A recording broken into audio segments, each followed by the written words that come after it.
Hey guys, welcome back to my channel. Thank you so much for taking the time to tune in. Today I have a really special one to do that I'd like to talk about.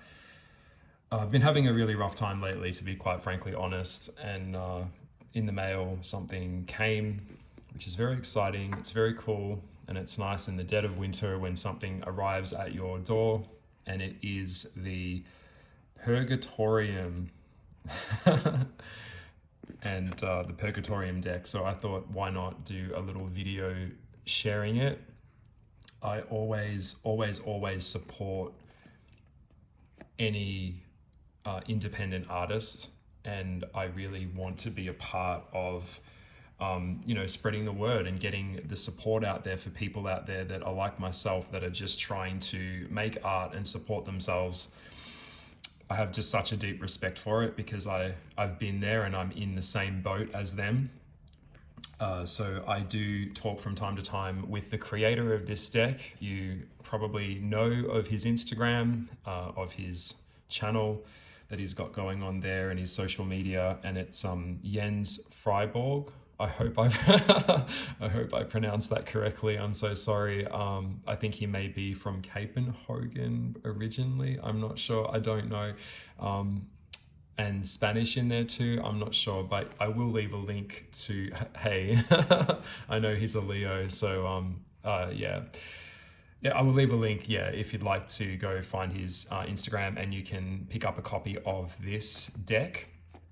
He is currently working on another deck at the moment, which is also on Kickstarter. I believe that this deck, the Purgatorium deck, was also on Kickstarter as well. So please go and support him and help get that put out there. I think there's incentives, and he's going to add extra cards and stuff like that. So it's really cool. So yeah, please go and check out his channel. I will say that I'm a little bit jealous because I'm a very slow artist. My work takes like a long time. And when I look at what he's doing on his Instagram, I'm always like, Jesus, how the fuck do you make art so quick? It's so good, it's so quick. And for me, it's a slower process, and I'm just quite impressed with the speed and the level of detail that he has with his work. And I just wish that I could work that fast, but different styles, different strokes for different folks. And I believe this deck came out in 2020, so it's been out for a little while, and I've often been very drawn to the aesthetic of it. As you can see, this box was a little bit damaged, but I don't care, I don't mind. I think it's beautiful, and just from an aesthetic point of view, there's a very stark, I would say, minimal, stark, scratchy, wicked, religious, darker, psychological feeling to this deck. So it's that's so me. So without further ado, I will say I did receive these you're probably looking like, where did these rosary beads came from? I got this beautiful rosary beads. Necklace was included, so thank you so much for sending me that. I'm not a religious person. I'm very much the opposite. I'm very witchy, but I'm open to everything. I'm always open to new things. I'm always open to new systems, and I believe that this deck is very unique. It does have its own little system going on, where I believe it explores the concepts through the artwork that is based on the 7 stages of grief. Which for me is like so fitting right now. I'm in a bit of a hard time, and I'm kind of grieving, and I'm trying to get to that. I think in the 7 stages, I'm not sure which psychologist was the one who came up with that, but I think the final stage of the 7 stages of grief is acceptance. And oh God, I know I know all about trying to accept something. So yes, I did also receive a beautiful velvet little pocket bag. you can put the cards in. So I'll be storing it in that, and I will be playing with this as well. I love the cross, but I'm a little bit naughty, and I like to kind of look at it more like that way sometimes, depending on what state I'm in. You know, I go both ways. I'm usually a little bit more on the left side, if you know what I mean. So yeah, this is beautiful, and this just screams money to me. It just does. It's got a texture to it. It's got a richness to it. All right, so let's have a look. I haven't really opened this yet, so I just wanted to do it with you guys in this video. So let's open up the box. First of all, the box is beautiful. It's a very standard matte finish. It's got the side, you know, areas you can pull it up. So it slides open beautifully. There we go. Insert of the box, nice and black. It's got a nice matte feel to it. Very classy, very sleek. Love it. Love the use of the minimal work here. You know, it's not trying to be anything other than what it is. It's got like a charcoal kind of feel here. So straight away, I already feel like I know what I'm kind of getting. You know, like I like that when it comes to a deck. We know what this theme is, and we know what it's gonna, you know, probably where it's gonna take us. We get a beautiful little guidebook here. Oh, that's cool. I love that this is very easy to read. I'll just bring that nice and close. Just opened up a page there. Self-forgiveness. Oh yeah, I need a bit of that right now. Self-forgiveness. That's sign right there for me. Yeah, cool. Okay, so what do? We get, okay, so we get the Devil's Trident. Okay, so there's a spread. Okay, we get the Celtic Cross. Cool, cool. So it's got quite a bit in there as well. Personal notes, finding personal associations. Yeah, bonding with the cards. Yep. So we get a pretty standard and very well thought through. Okay, and there's also planetary alignments there as well. Venus, the artisan ability and sensuality. Yeah, I love that. So let's have a look. We've got shock. The 7 stages of it is shock, denial, anger, bargaining, depression, testing. I love the Roman numerals as well. Acceptance. Yes, yes, yes. I love that this is so unique. It's so different. I love that it's just got its own little world going on, its own little system.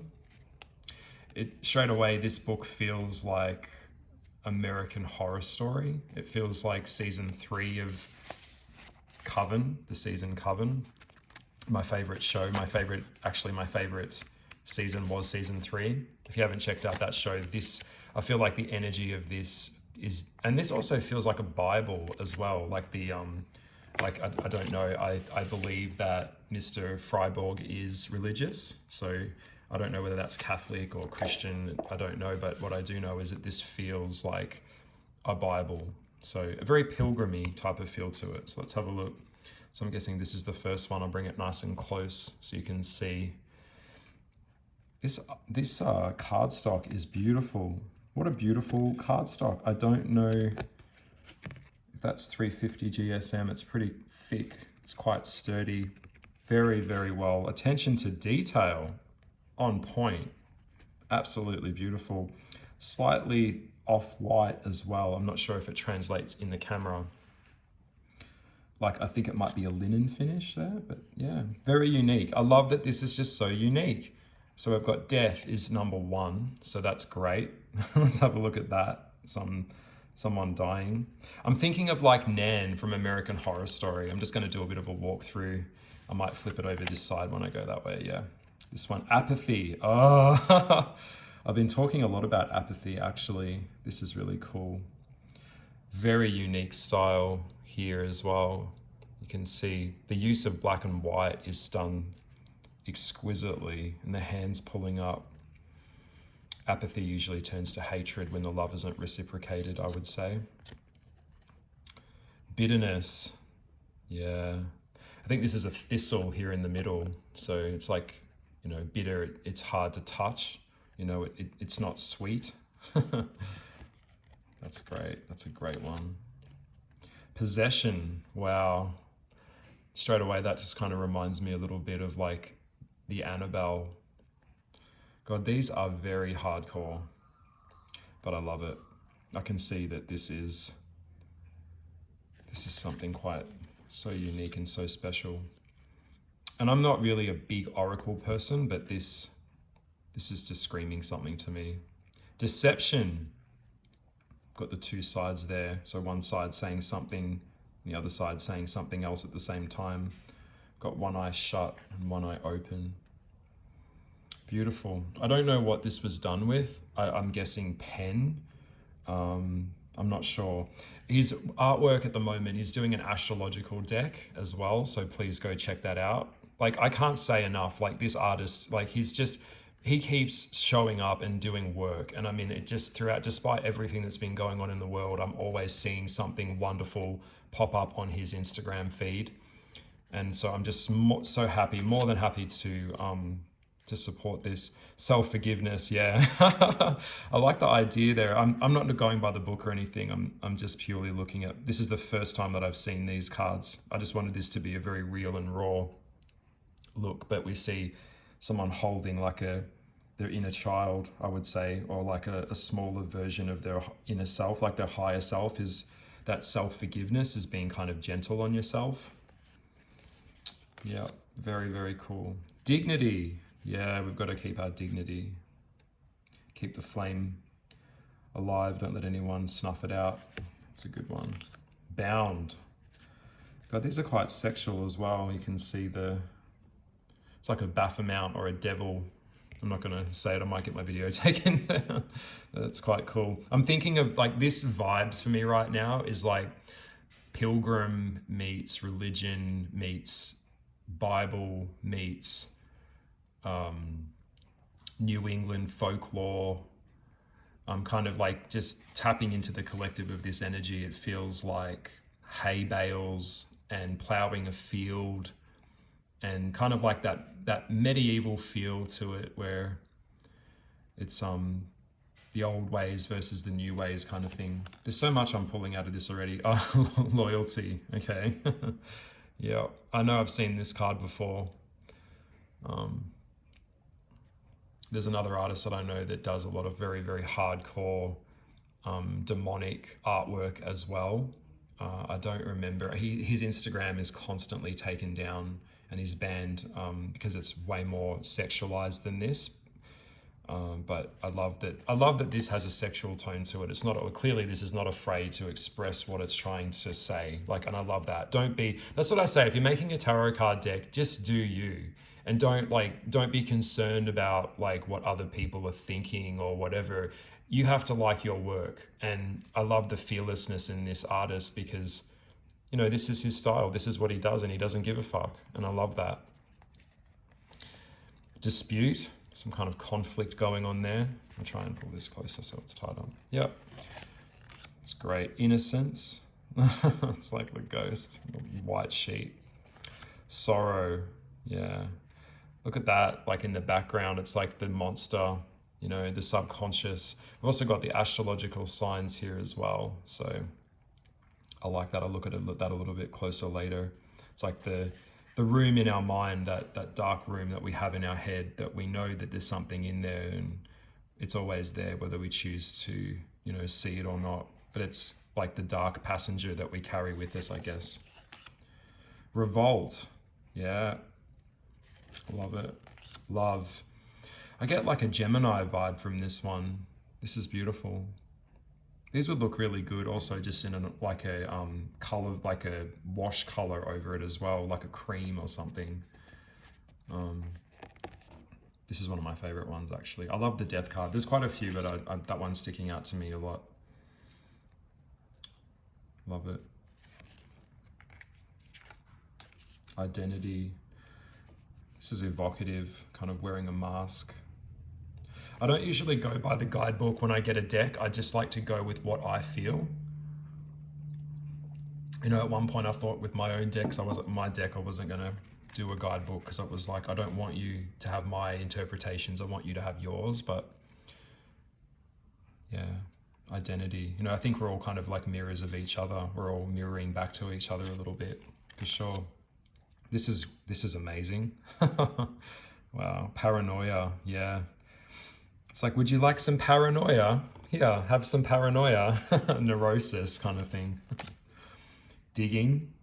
Okay, this could be like a metaphor for literally digging your own grave. there's like death standing in the background watching, or it could be like you're going in the wrong way, or I would say digging deeper into your subconscious, doing the excavation work, which shadow work does require that level of effort and commitment.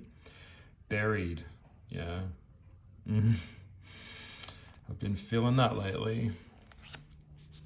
Baby, wow, okay, that's dark. I get like Salem trials here with the feet hanging. Jesus. Using his name in vain. Education. Yeah, that's cool, like a higher learning. That one's good. Wastefulness. Yeah, using what we have. Don't waste. Recycle. Contract. Oh, wow. This is a strong one. I love the beard on his face as well. I'm getting Baphomet, I'm getting devil vibes, I'm getting Satan. It's kind of the prices that we pay for things. Nothing's free, you know, the exchange. Love it. It's just, well, okay, this one's pretty, yeah, it's gonna be like sucking his cock. Love it. Survival.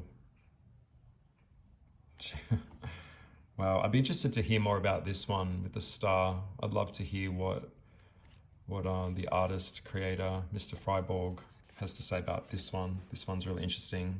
If you're watching, let me know. I want to know. I want to know. What's this one? Survival. I want to know more about the artwork there. Pariah. Yeah. It's like, I love that she's collecting fruit or wheat. I like that it's like a time to sow. There's a time to harvest. I get in this card as well, but also, you know, she's away from the town, I would say. So it's like she's been ostracized. Collaboration, yeah. I could do with a little bit of collaboration in my life, you know. Sometimes there's too many cooks in the kitchen though, and it can go sideways. It's very important that when we collaborate, I think we should collaborate with someone that we really trust and really gets what we're trying to do, and has the same enthusiasm and work ethic that you do for the project as well. Otherwise it doesn't really work. I know all about that. Manifestation. Yeah. Like conjuring. It's just such beautiful dark imagery.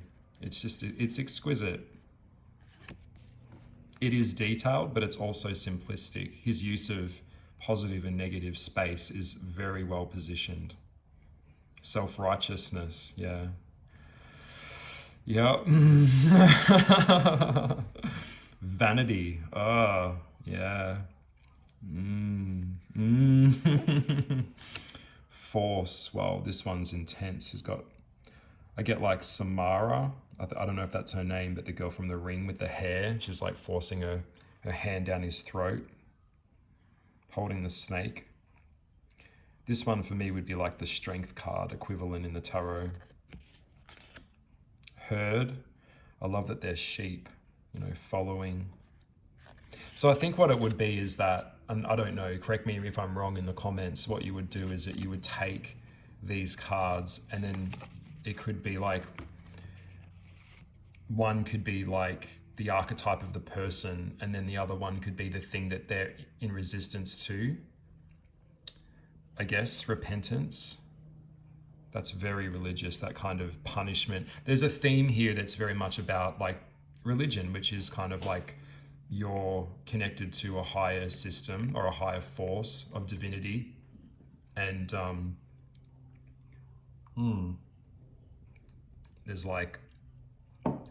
there's something over you that's going to judge you, or you could go to, you know, if you behave a certain way, you'll get punished or whatever. Repentance is kind of like atonement, kind of making up for something that you've, you know, done. Yeah, so I'm not sure where I was going with what I was saying before. I'm getting sidetracked, I'm sorry. My brain is a little bit scrambled. Amputation, yeah, kind of like getting rid of part of you that you don't need. I'd kind of see this as like shedding the skin. When you get older and you grow, the snake gets bigger, it needs to shed the old skin to accommodate that expansion for the size of the snake. Charm, yeah, that's a good one. Wow, okay, this one's probably one of my favorites. Greed. And I love that the scales are done like this. I love that. There's like scales on the phallus or the dick. There's also a relationship that I've often thought of when it comes to like the ace cards in the traditional tarot, which it's like the Ace of Wands is a penis. That's where like energy experts itself in the idea of creation. This is like an American Horror Story apocalypse kind of thing. If you watch the intro titles for that show, that's very much like, yeah, the greed of man, you know, always wants more, never happy, bigger house, faster car, prettier girlfriend, prettier boyfriend, always trying to upgrade, but not in appreciation of anything. It's just take. Yeah, absolutely nailed it. That one nailed it. Love it. Hiding. Oh, this one's sad. That one makes me feel a bit sad there. It's interesting how we all have different responses to different things, and that's really what art is. My interpretation could be so different, because ultimately tarot is your interpretation of the archetypes of what it's expressing. Oppression, yeah. Know all about that. That one's a good one. Like the big hand. I also see like the hand of God is like holding you down. You know, you're oppressing yourself through your own ideologies that you've signed up to. That could kind of be a little bit of a thing. Defeat. Whoa. The head on a plate getting picked by a crow or a raven. Confrontation. Love it. Victory. The horse through the clouds. A lot of his artwork is very based with like clouds and nature. I've seen some of the recent ones he's been putting on his Instagram as well. Very well done. Yeah. I think he did like a Poseidon one, I'm not sure, but I loved it. Oh, this one's great. This is beautiful. This one reminds me a bit of The Witch, the movie Witch. I think it's VITCH, that film by Robert Edinger, I think his name might be. He also did the film that recently came out with Alexandra Skarsgård called The Northman. That's the director that did the film The Witch, and that film was terrifying. It was a psychological thriller, but the trees and the birch and the aesthetic of that film was very intoxicating. God, this deck is incredible. It just goes on and on and on. I'm not going to go through all of them, but I just wanted to, you know, any of these, that's cool. That one's just, I don't want to rabbit on too much, but I'll keep this video a little bit more tight. Privilege. Yeah. I get patriarchal vibes here as well. You know, the patriarch can be quite toxic within itself, and it creates a system where it just entraps people into it more. So much imagery going here that is just so corruption. Look at that hanging. That's wow. Very Pilgrim. Storm. I'm going to really enjoy this. I'm going to play with these cards, and I'm going to really see, wow, that's great. See how I feel, like give it some time to just process. Okay. Wow, Folly. Give it some time to settle in. That's like very Black Phillip there. Kind of reminds me a little bit of my Devil card from the Algoliath Tarot. Prayer, I love that. The use of line work here is just so well done. Very well done. Wisdom. Unholiness. Yeah. This one, just straight away looking at that one there, it just reminds me of like hardcore pornography, or how that can corrupt, you know, sexual perversion. Is that it's just not enough to have just normal, regular sex. It's got to be more extreme, or particularly with men that get hooked on hardcore porn or something, where they can't really form a healthy, stable relationship and have sex with their partner because they're so addicted to porn, they can't get hard or something. The destructive nature of it, it's not a good thing, because it's not real. It's not real. That's actually one of the things that I feel with this deck. It's kind of asking you, like, what is real? You know, because if it's not real, how long can anything really kind of sustain or last? Fall. Yeah. Well, I've got to hand it to Mr. Friborg. This is just, the concept work is very strong. That's the thing that I love. It's not, for me, it's not always about the execution of something. It is the concept of something, and that's what on the World card there calling. I get Atlas vibes there. Yeah, it's the concept work that for me is what I look for in a deck. So I like the idea of positioning it a little bit like maybe like this. Just aesthetically, it's gorgeous. It is a gorgeous deck for sure. Just putting it like that way. So kind of crisscrossing it. I don't know. I don't know if you've done this or if this is one of the things that he wanted to do. That was the idea. By the way, I love that. I love that one. I get a yin and a yang vibe there as well. There's a fashion feel here too. Put that one there. Well, I will leave it here. I hope that you've enjoyed my thoughts on the Purgatorium. I hope I pronounced that correctly. This is my thoughts. This is me unboxing it and sharing it with you. I hope that you've enjoyed this little video. It's definitely given me a lot to think about, and it's brightened my day. So, and of course you could always do it in reverse as well, but if you choose to or not choose to. There is a polarity there that I noticed in the guidebook as well. So it's looking at, for everything that has an up, has a down. For something that you don't want, there has to be something that you do want. I get that it's like the in the tarot, the system would be like the reverse of something. So I love that there's a lot there. So yeah, low polarity, high polarity. I love that. And polarity is one of the laws of the Hermetic principles, which is the law of nature. So that was my thoughts on this beautiful deck. And I will leave a link below so you can check it out and have a look for yourself if you'd like to pick up a copy. And thank you so much for taking the time to hang out with me today. I've enjoyed talking about this, and I will see you in the next video. Probably picking up where I left off in my last video. A bit of an update maybe, but we'll see. All right, bye.